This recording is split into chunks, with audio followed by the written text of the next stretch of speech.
నమస్తే, good morning Telangana. నేను మీ journalist Manoj. BRS party సంపాదన ఎంతట అంటే ఇది నేను చెప్పిన ముచ్చటేం కాదు. పార్టీలకు సంబంధించినటువంటి ఒక ఆడిట్ రిపోర్ట్ని ఈసీ బయటపెట్టింది. ఆ బయటపెట్టినటువంటి ఆ రిపోర్ట్ల మీరు నమ్ముతారో లేదో, భారతదేశంలో ఉన్నటువంటి ఏ పార్టీకి లేనటువంటి ఒక సుసంపన్నమైనటువంటి పార్టీ బీఆర్ఎస్ పార్టీ. 1500 కోట్ల ఏడ సంపాదించి వీళ్ళంతా ఏడికెళ్ళి వచ్చినాయి పైసలన్నీ. 1500 కోట్ల రూపాయలు బీఆర్ఎస్ పార్టీకి ఫండ్స్ రూపంలో ఉన్నాయట. మస్తు పైసలు ఉన్నాయట బీఆర్ఎస్ పార్టీ దగ్గర. అయితే ఇంకోవైపు షోదా కన్స్ట్రక్షన్స్ ఏదైతే సూదిని సృజన్ రెడ్డికి సంబంధించినటువంటి ఆ అమృత్ టెండర్ల పైన అనేక మార్లు ఆరోపణలు చేసి చేసి చేసి చేసి కేటీఆర్ నిలబడ్డాడు, ఏం చేసేటట్లేదు. ఆఖరికి వస్తే మళ్ళా సూదిని సృజన్ రెడ్డి నాంపల్లి కోర్టుల ఇటు కేటీఆర్ మీద క్రిమినల్ పిటిషన్ దాఖలు చేశాడు. చూద్దాం మరి ఇది అంశానికి సంబంధించి ఏమవుతుంది, ఎట్లా కేటీఆర్ ఆయనకు ఆయనే రా రా రా అని చెప్పి ప్రతి కేసును దగ్గరికి ఆరాధిస్తున్నాడు. ఆయనే అన్ని రకాలుగా ఆయన లాక్ అయ్యిండు, అన్ని రకాలుగా ఎటు కూడా ఆయన బయటికి వెళ్ళే పరిస్థితి లేదు. కానీ ఈ ప్రభుత్వం మరి ఆయన్ని నిజంగా అరెస్ట్ చేస్తుందా లేదా, నిజంగా రేపు మాపు అని బట్టి నెల రోజులు అవుతుంది. ఈ వార్తలు రేపు మాపు అని చెప్పి మాకు కూడా బోరు కొడుతున్నది. సో మరి అరెస్ట్ అయితే లేదు చూడాలి. కానీ ఇటు ఇదే అంశాలకు సంబంధించి వార్తాపత్రికలో వచ్చిన కథనాలు దానికి సంబంధించి విశ్లేషణ చేసుకుందాం.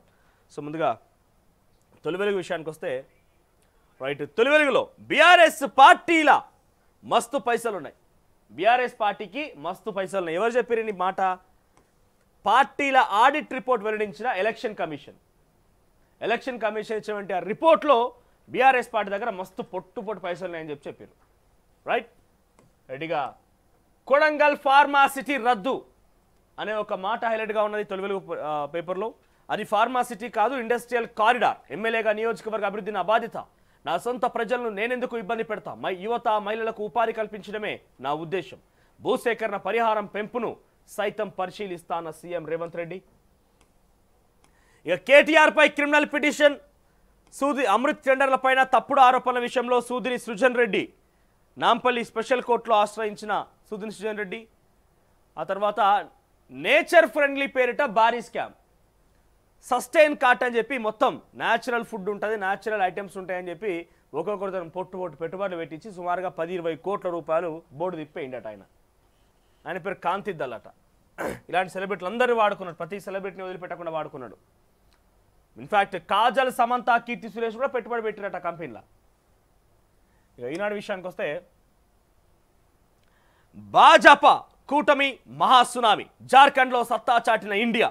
మరాఠా కోర్టులో ఎన్డీఏ తిరుగులేని విజయం. ఘోర పరాజయం పాలైన ఎంవీఏ మహావికాస్ అగాడి కూటమి. వాయినాడులో ప్రియాంకకు 4 లక్షలకు పైగా మెజారిటీ. పలు రాష్ట్రాల ఉప ఎన్నికల్లో అధికార పార్టీలదే హవా. ఇక కొడంగల్లో ఏర్పాటయ్యేది ఫార్మాసిటీ కాదు, ఇండస్ట్రియల్ కారిడార్. వామపక్షాల నేతలకు స్పష్టం చేసిన సీఎం రేవంత్ రెడ్డి. ఇక పర్యాటకం అభివృద్ధికి 10 సర్క్యూట్లు. క్యారవాన్ వాహనాలు, జలసాహస క్రీడలకు ప్రాధాన్యం. కొత్త విధాన ముసాయిదాకు తుది మెరుగులు. ఇక కొరమీను సంరక్షణకు కొత్త ప్రాజెక్టు. ట్రంప్ ప్రమాణానికి ముందే వచ్చేయండి. ఎవరైతే ఇతరత్ర విదేశాల్లో, అంటే అమెరికా కాకుండా ఇతరత్ర దేశాల్లో ఉన్నారో, అమెరికాకు పోయి చదువుకోవడం కోసమో ఉపాధి చేయడం కోసమో ఏదో రకంగా బయటకు వచ్చిర్రో, వాళ్ళు ట్రంప్ ప్రమాణ స్వీకారం చేయకముందు వచ్చేయరు. దబ్బనగిట ఆయన ప్రమాణ స్వీకారం చేసినాక అద్దు అని అడ్డుకుంటే మీరు అక్కడే ఉండాల్సి వస్తుందని చెప్పి వాళ్ళందరూ కూడా వెంటనే అటు కంపెనీలు కానీ యూనివర్సిటీలు కానీ నోటీసులు వాళ్ళకి మెసేజ్లు పంపిస్తున్నాయంట. క్రిమినల్ కేసుల్లో ఇకపై ఈ సమన్లు. ఎన్స్టెప్ పోర్టల్ను ప్రారంభించిన సుప్రీం న్యాయమూర్తి జస్టిస్ బిఆర్ గవాయ్. పారదర్శకత, సత్వర న్యాయానికి సాంకేతికత అవసరమని వ్యాఖ్య. ఇక గొంతు తడిపే నీరు వృధా పోతోంది సార్. సంగారెడ్డి జిల్లా పుల్కల్ మండలంలోని సింగూరు ప్రాజెక్టు హైదరాబాద్ మహానగర ప్రజల గొంతు తడుపుతోంది. జిల్లా సాగునీటి అవసరాలు తీరుస్తోంది. ఇంతటి ప్రాధాన్యత ఉన్న జలాశయ 9, 10, 11, 13 నెంబర్ గేట్లకు లీకేజీలు ఏర్పడ్డాయి. సో అధికారులు పట్టించుకుంటలేరు. ఇక మరోవైపు థ్యాంక్ యూ నన్ను కాపాడావు. మహారాష్ట్రలో ఎన్డీఏ, జార్ఖండ్లో ఇండియా కూటమిలో గెలుపు. ఈవీఎం మిషన్ అంటుందట, రైతులను థ్యాంక్ యూ నన్ను కాపాడావని చెప్పి. ఏబిఎన్ విషయానికి వస్తే, మహాకమలం. మహారాష్ట్ర ఎన్నికల్లో బీజేపీ భారీ విజయం. మహాయుతికి 80%కి పైగా ఓట్లు. జార్ఖండ్లో హేమంత్ సోరెన్. తర్వాత కొడంగల్లో ఫార్మాసిటీ కాదు, పారిశ్రామిక కారిడార్. నా ప్రజలను నేనెందుకు ఇబ్బంది పెడతా? వామపక్ష పార్టీ నాయకులతో సీఎం రేవంత్ రెడ్డి. ఇక చంద్రబాబు చేతికి జగన్ జుత్తు. కొత్త పలుకు అంటూ జర్నలిస్ట్ రాధాకృష్ణ రాసినటువంటి ఒక కథనం హైలైట్గా ఉంటుంది. ఇక వెలుగు విషయానికి వస్తే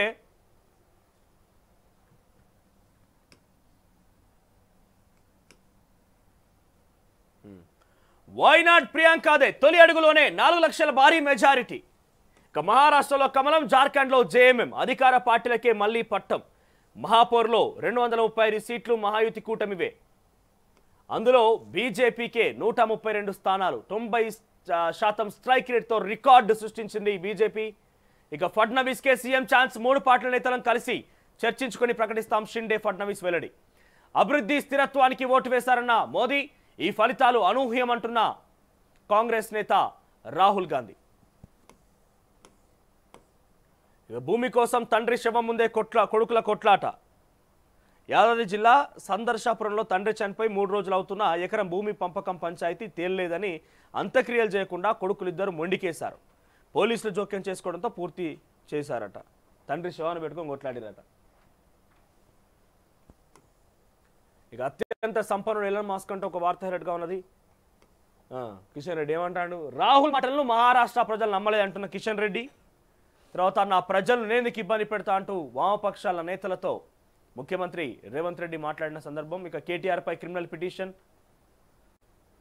ఇక భవిష్యత్తు ప్రాంతీయ పార్టీలేదు. అవునవును, 1500 కోట్లు సంపాదించిన భవిష్యత్తు పార్టీలేదు కాకపోతే ఎట్లయితుంది? ఓ ప్రాంతీయ పార్టీ అయినటువంటి నీ పార్టీ 1500 కోట్ల రూపాయలు సంపాదించింది. 1500 కోట్ల రూపాయలు నీ బ్యాంక్ ఖాతాలో ఉన్నట్టు ఏడికెళ్ళి వచ్చినాయి. ఎవరు కట్టపడ్డాడు? ఎవరు చెమటోర్చారు? ఇక మహాయుతిదే మహాపీఠం.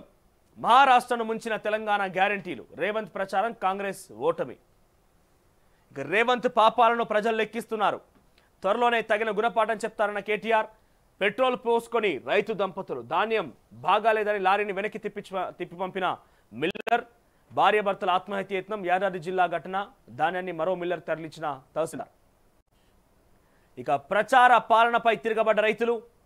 గెలిచి ఏడాది గడుస్తున్న రైతులను అంటే వీళ్ళు ఏం చేస్తున్నారంటే కాంగ్రెస్ పార్టీలు చాలా పెద్ద తప్పు చేస్తున్నారయ్యా. ఎస్, నీకు చెప్తున్నా, తర్వాత మనం ఇంకా హెడ్లైన్స్ చూద్దాం. కాంగ్రెస్ పార్టీలు చాలా పెద్ద తప్పు చేస్తున్నారు. ఎట్లా తప్పు చేస్తున్నారంటే వీళ్ళు విజయోత్సవాలను చేస్తున్నారు కదా, ఈ విజయోత్సవాలకి పోలీస్ బందోబస్తు పెడతలేరు. ఎందుకు బీఆర్ఎస్ పార్టీ పోలీస్ బందోబస్తు పెట్టుకొని దావతులు చేసుకోవాలి? చెరువు కట్టల పొంటి మేకలు తెంపుకున్నాడు, ఈ దావతులు చేసుకుంటూ బీర్లు పొంగించడు చేయలేదా? వాళ్ళంతా 21 రోజులు 22 రోజులు వాళ్ళు మొత్తం దశాబ్ది ఉత్సవాలను చేస్తే కోటాను కోట్ల రూపాయలు ఖర్చు పెట్టి కొన్ని 100 కోట్లు, మీరండి ఇంకా 10 కోట్లు 20 కోట్లు ఖర్చు పెడుతున్నారు, వాళ్ళైతే 100 కోట్లు ఖర్చు పెట్టిరు. ఆ 100 కోట్లు ఖర్చు పెట్టి ప్రతి ఊరు గ్రామ పంచాయతీ చెరువు కట్ట మీద ఏమంటారు దావతులు చేసుకోవాలి. బీఆర్ఎస్ పార్టీ కార్యకర్తలు రోజు తాగి తందనాలు చేయాలి పైసలు పెట్టుకొని.